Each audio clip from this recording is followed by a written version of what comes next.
At my most recent Art of Success Summit, we collected questions from attendees that we did not get a chance to answer in person. Today we've collected a few of them and I'll be giving you my answers now. Let's get into it. Okay, so I just leave it here? Yep, on the table. Okay. Just relax. Fun environment. Okay, so let's see what the first question. Whoa. Donald asks, how can I get a task done as the day seems to get away from me? This is a great question. Okay, you have to understand, what is it about the day that's getting away from you? It is your mind being distracted with things that you think that you need to do. Earl Nightingale pointed out one of the best things to do every day is to create 6 of the most important things that you need to get done each day and focus on number 1 until you're done with number 1, you don't go to number 2. So the idea is whatever's important gets done first. You can't manage time, you can only manage activities. Write down 6 things that you need to do every day, start at number 1 and don't move to number 2 until you've completed number 1. Next question. Sean asks, how do you stop caring if you make other people mad? That's a good question. How do you stop caring if you make other people mad? Is this up there? Oh.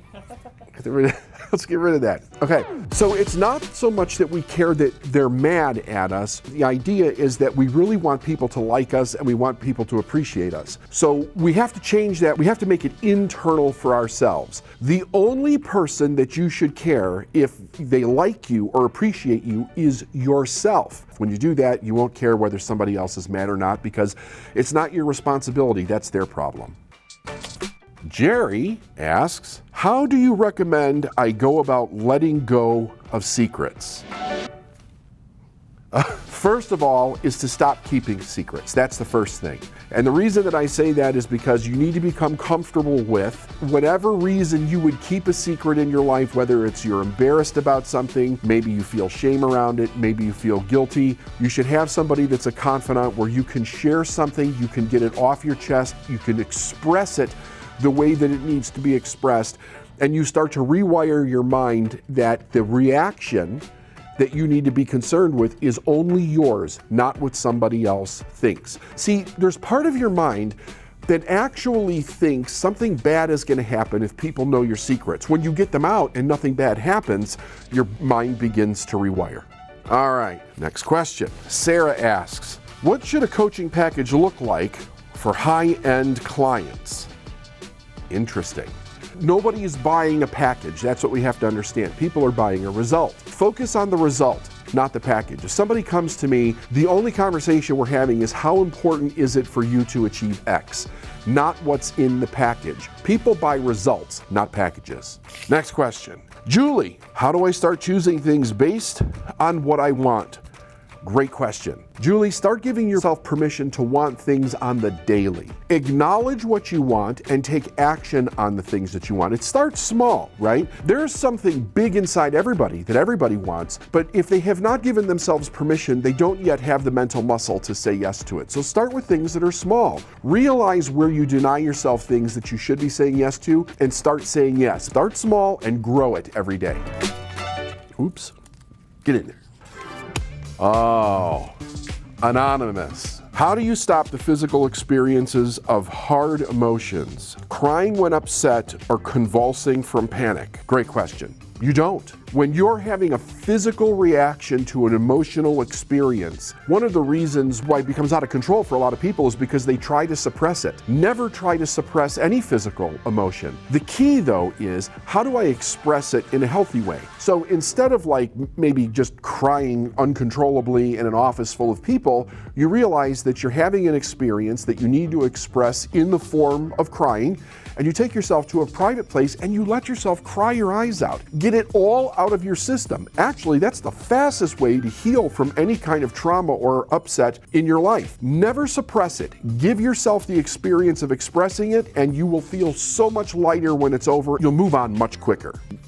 Anonymous again. How do I stay clear on what I want and hold it in my mind? Great question. So, Let's use this as an example. Let's say that you take a little card, maybe a 3x5 card, and you write very clearly in a statement that's 3 or 4 sentences exactly what you want this way. I'm so happy and grateful now that, and then you write down the thing that you want. I'm so happy and grateful now that I have found the love of my life and I'm in an amazing relationship. I'm so happy and grateful now that I'm making $1 million in my business and my business is scalable. Whatever it is that you desire, write it down. It could be a house, it could be a car, it could be jewelry, it could be anything. It starts off with, I'm so happy and grateful now that, and then you carry this with you consistently and you read it several times a day. Carry it in your pocket, carry it in your purse, carry it in your bag. It gets to the point where then every time you touch that card, you send a light message through your nervous system and the image of what you want appears on the screen of your mind. That is the best way to do it until you manifest it physically.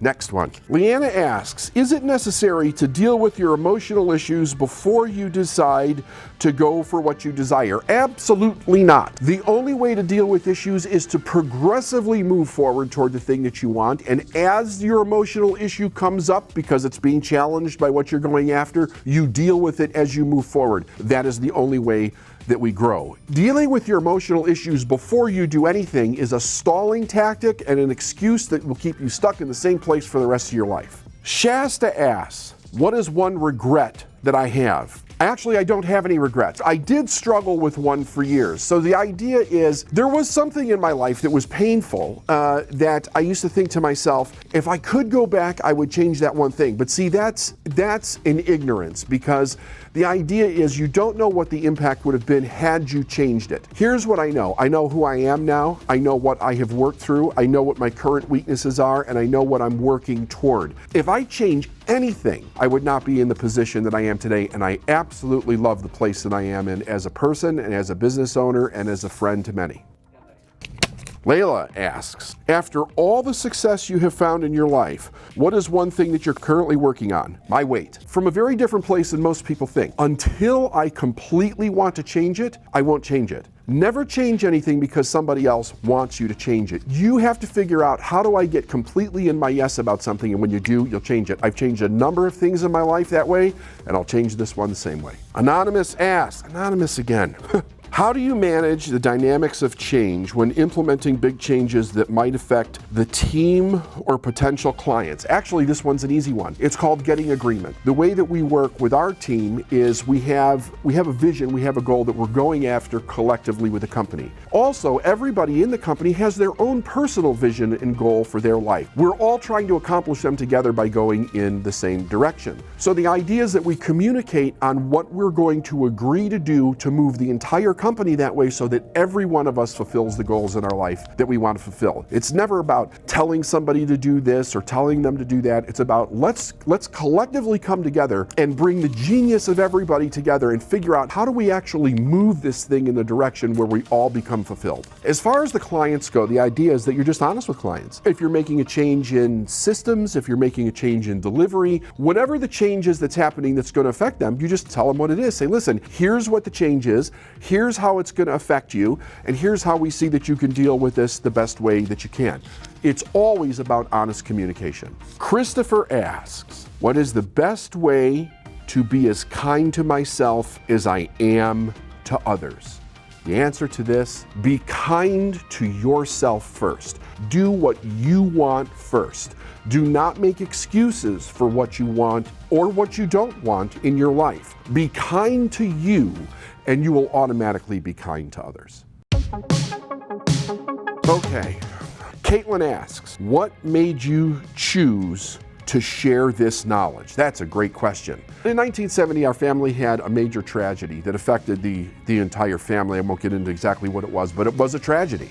And nobody in the family knew how to deal with it. So it was just constant chaos. It created enormous questions in my life as to why it is that people suffer. Why are we having all these problems in the world? In comparison to the idea that I was raised with a religious aspect that says God loves you and God loves everybody, and I'm seeing the contrast contrast in this, and I'm asking a question. Why are people so screwed up? Why are we suffering? Is there something we don't understand? And I didn't know how to find the answer to the question as a child. So as I started following my own adult life, I began to uncover answers. And as I began to uncover answers, I realized that it wasn't just questions that I had in my life, but it was questions that affected everybody. And when I had a breakthrough and saw what it actually took to break through and the difference that you could have in your life, I instantly knew my purpose. And it was to share this with everybody that I can while I'm here. Karen asks, how do I stay consistent and keep myself accountable? This is easy.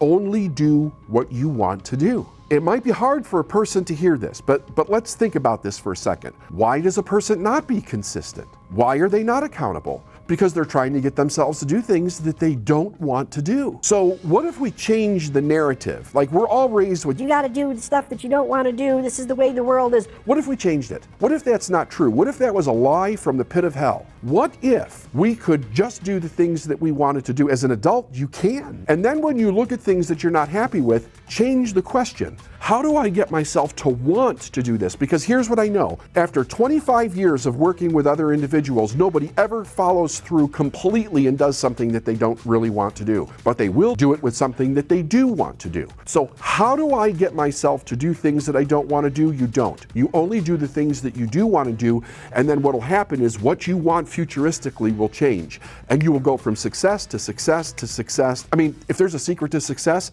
it's basically that. Do what you seriously want to do. Thank you everybody for watching. Please comment down below. Please put down any questions that you want me to answer, and we'll make sure that we do that. Thanks again.